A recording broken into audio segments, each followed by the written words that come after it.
Hola, ¿cómo están? Vamos a seguir con nuestra unidad número 9, en este caso sobre la organización de archivos. Seguimos explicando la función ftl, que es bastante sencilla, pues asocia este método con el nombre interno del archivo y retorna la posición actual en bytes del puntero de lectura-escritura. Las operaciones que pueden alterar el valor que retorna ftl son las siguientes: apertura mediante el fopen, que posiciona el archivo en el byte 0; lectura mediante el fread, que hace que el puntero avance en la cantidad de bytes de la longitud del registro leído; grabación mediante el fwrite, que permite que el puntero avance en la cantidad de bytes del registro grabado; y posicionamiento por medio del fseek, que permite posicionar el puntero a voluntad en la cantidad de bytes pasadas como parámetro y con respecto al inicio del archivo, a la posición actual del puntero o a la posición final del archivo. En palabras más sencillas, si la posición actual es 0, el tamaño del registro es de 159, se realiza una operación de lectura y a continuación ftl. El valor devuelto será de 159, ya que el primer registro ocupa desde el byte 0 hasta el byte 159. Lo que hace ftl es retornar la siguiente dirección disponible para realizar una operación de lectura-escritura o posicionamiento. Si mi intención es obtener el número que corresponde a un registro, numerando desde el 1, puedo aplicar la siguiente fórmula: NRO igual a ftl, nombre interno archivo, todo esto dividido 159 y más 1. NRO, que contendrá el número de registro calculado; ftl, nombre interno archivo, que obtiene la dirección actual del puntero de lectura-escritura, barra 159, que divide la dirección del puntero por la longitud de cada registro lógico, y más 1, porque se desea que los registros se numeren desde el 1. Si no se usara esto, entonces los registros serían numerados desde el 0.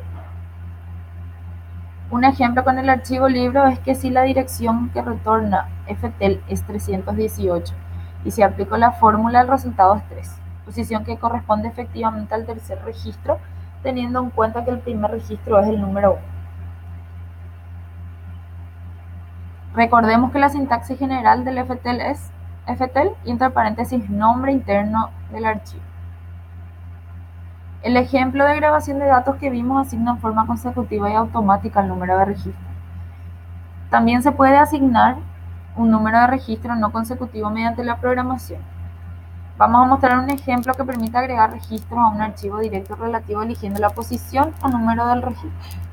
Esto se realiza mediante el uso combinado de dos funciones de manipulación de archivos, que son el fseek, que sirve para llevar el puntero de grabación al lugar donde se quiere insertar el nuevo dato, y el fwrite para realizar físicamente la grabación. Nos adelantamos en el contenido al mostrar estas funciones escritas como parte de un archivo de cabecera biblioteca, que, como veremos más adelante, es una forma de organización más eficiente para la escritura de códigos. Así, la función que permite el posicionamiento de registros se construye de la siguiente manera. Tenemos la función posicionar registro y acá tenemos el fseek. Esta función recibe como parámetro una variable entera larga que funge de número o posición del registro que se quiere grabar o regrabar.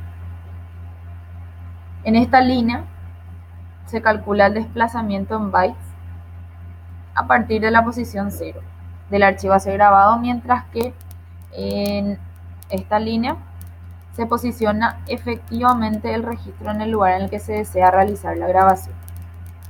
Los parámetros del fseek son libro, que es el puntero al nombre interno del archivo; d, que es la variable que contiene el desplazamiento del registro en bytes.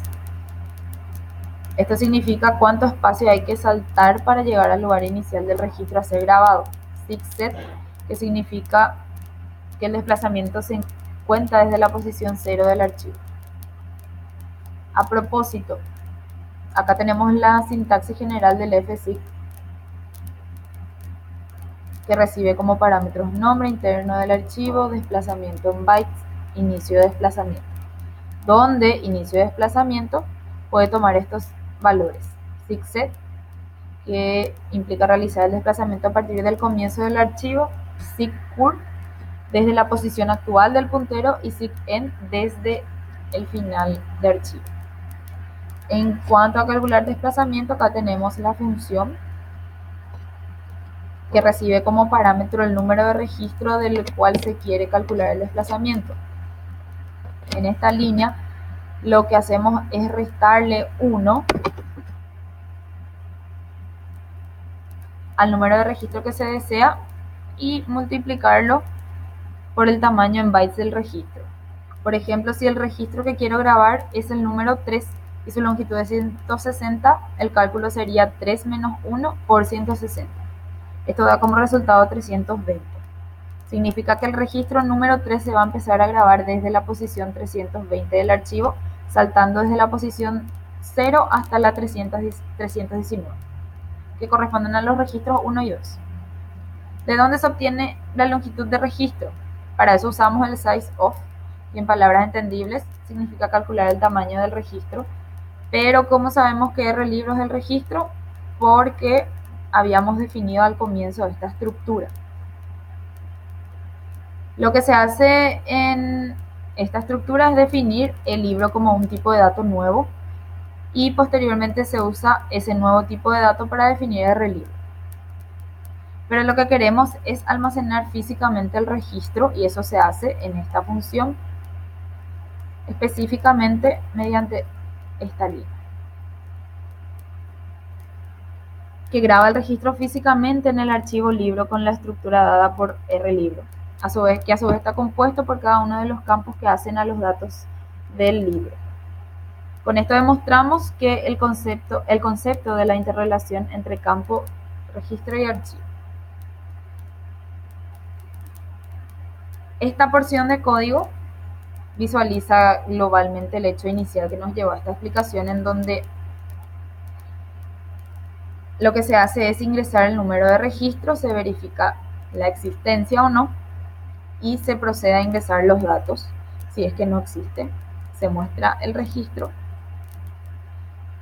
se posiciona el registro y ahí se procede a la grabación.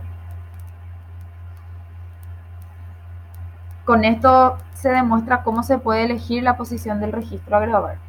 Más adelante vamos a ver el posicionamiento controlado de registros, que sirve no solo para altas como en este caso, sino también para bajas, consultas y modificaciones. Organización secuencial indexada o indexada es la última forma, el último tipo de organización, en donde aparentemente se trabaja con un solo archivo que es antecedente de la contemporánea base de datos. Decimos aparentemente, pues si uno revisa debajo del capó, por decirlo de alguna manera, encontrará que realmente este tipo de organización involucra a dos archivos, el de datos propiamente y el de índice. El de datos para grabar los registros en forma secuencial y el de índice para organizar el acceso a los datos en forma más eficiente y por ende con menos tiempo de procesamiento.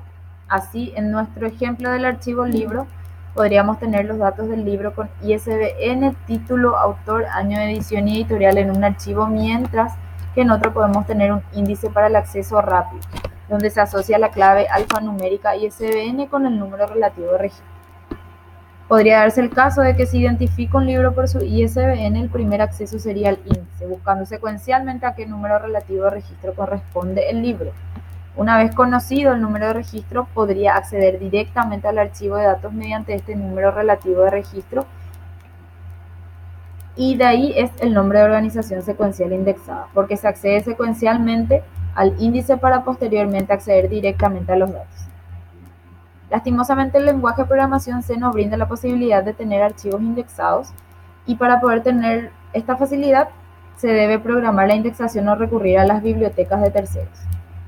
Con los datos indexados se pueden tener clave primaria y clave alterna de acceso a los datos, que pueden ser de tipo numérico, alfanumérico o de fecha. Uno de los lenguajes que tiene estas características es el lenguaje COBOL. De todas maneras, actualmente esta limitación de varios de los lenguajes procedimentales se suple con el acceso a las bases de datos relacionales. Por todo esto, no presentamos ejemplos utilizando este tipo de organización. Y con esto terminamos los tipos de organización. Muchas gracias.